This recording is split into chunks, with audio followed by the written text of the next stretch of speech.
Que notre Dieu créateur, Mbumbaloa, le soleil, soit glorifié.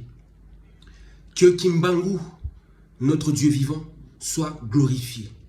Vous comprendrez pourquoi je dis Kimbangu, notre Dieu vivant, soit glorifié. Kimbangu est le Fils de Dieu. Celui qui le nomme le Fils de Dieu, ce n'est pas Jésus, c'est Kimbangu. Kimbangu est le Fils de Dieu. Nous sommes aussi des fils de Dieu, mais lui, il est le Fils de Dieu. Vous allez comprendre pourquoi il porte le titre de Fils de Dieu, l'unique. Alors, Kimbangu est aussi celui qu'on appelle le Fils de l'homme. C'est lui, le Fils de l'homme.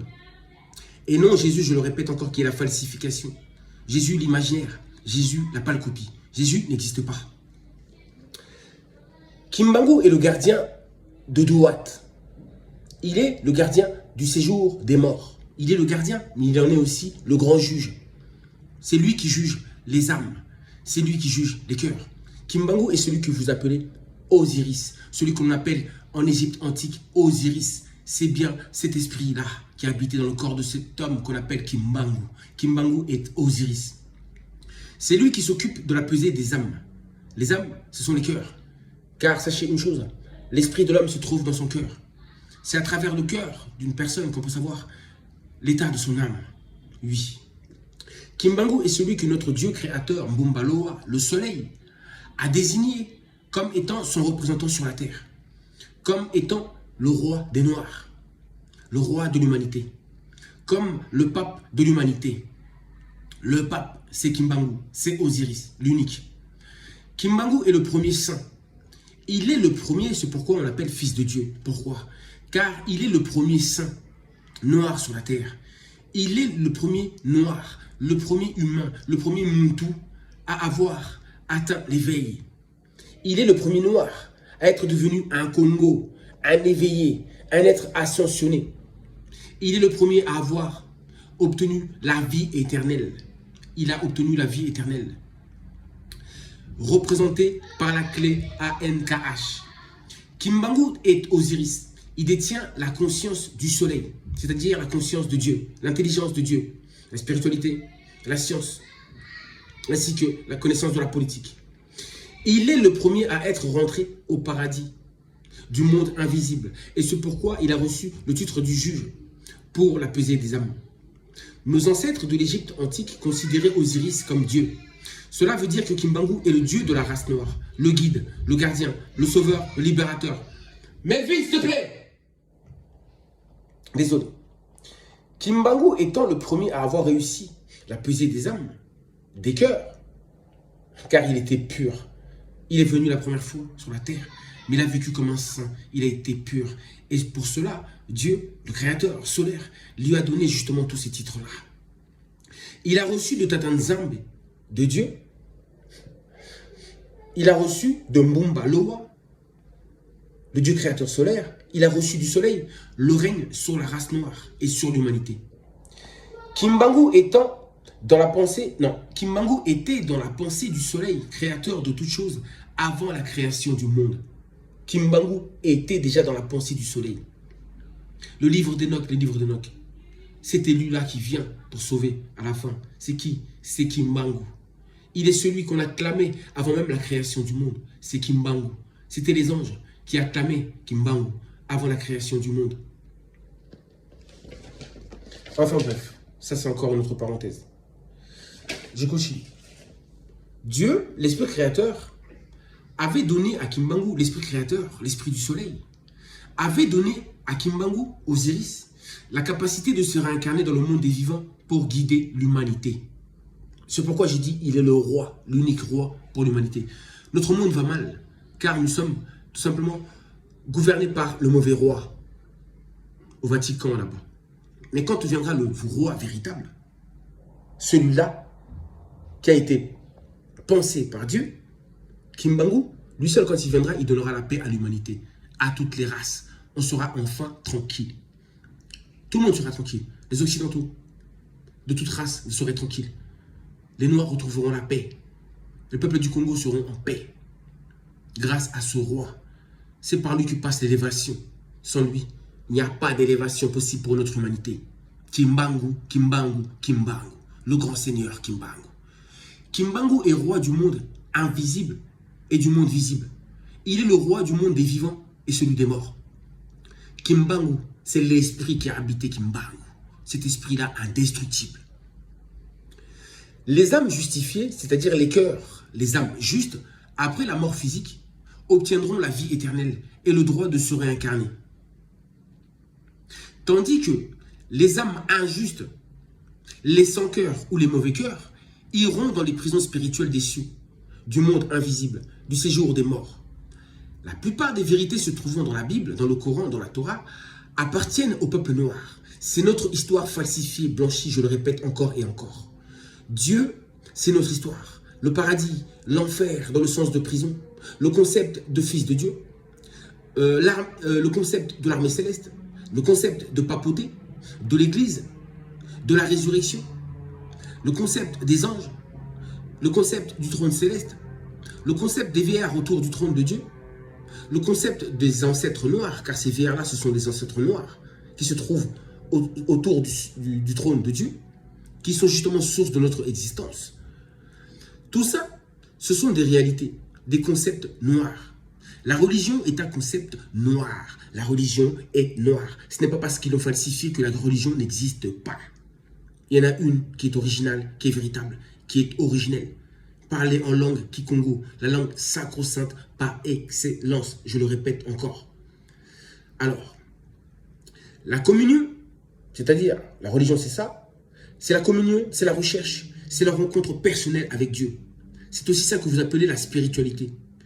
La spiritualité, la religion, ce sont des concepts noirs.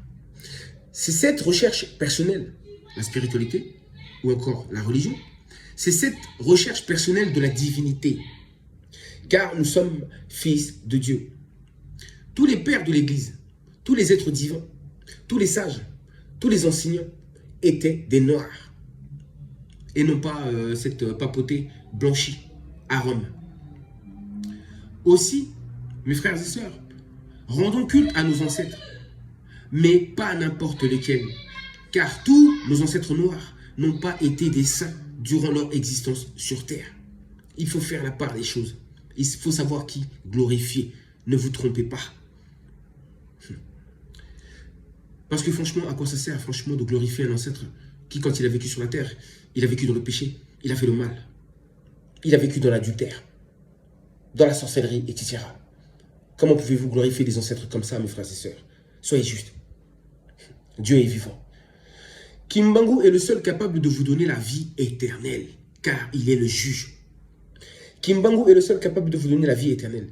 Il est celui qui juge les morts, celui qui vous jugera après la mort, mais qui reviendra pour nous juger sur la terre, dans la chair de l'homme, et pour nous gouverner.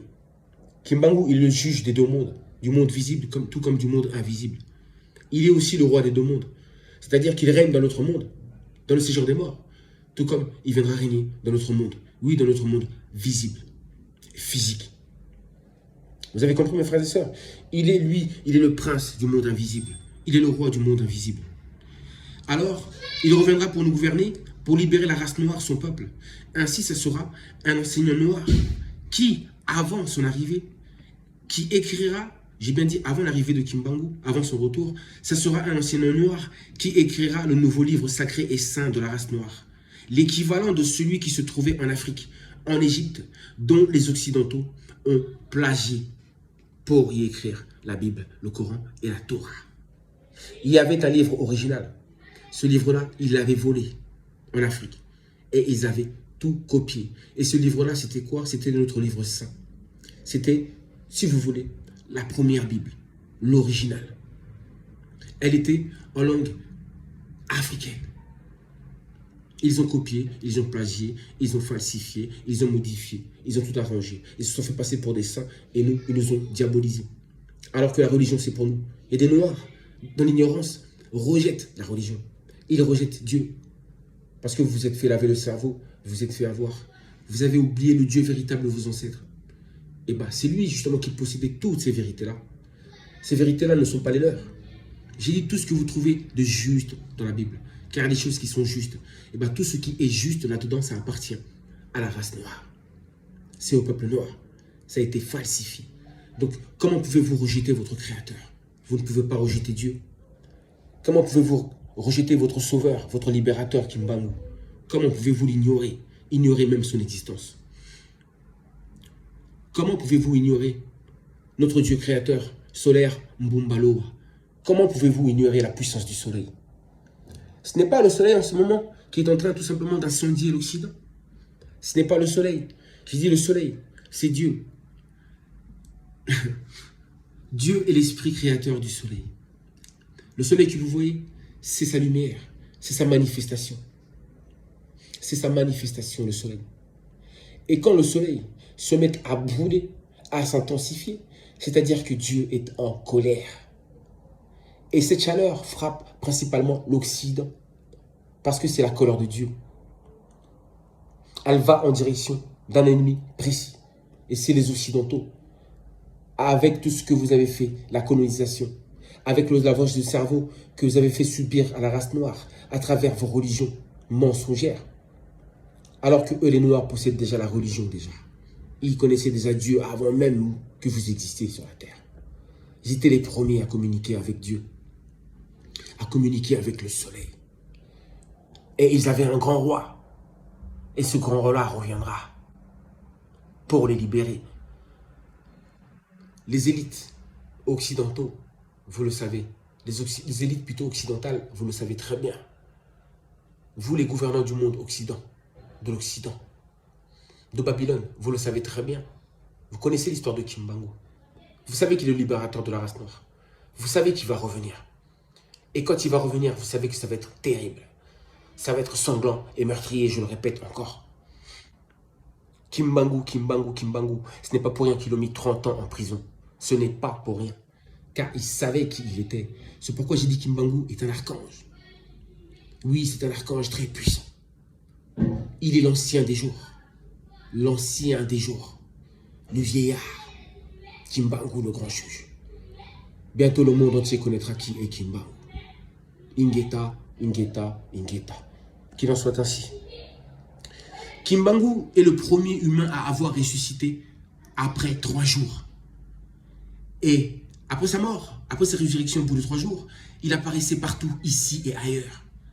Cherchez à connaître l'histoire de Kimbangu. Oui, quand il est mort, 3 jours après, même pas mort, il n'est pas mort. Mais la résurrection, c'est lui.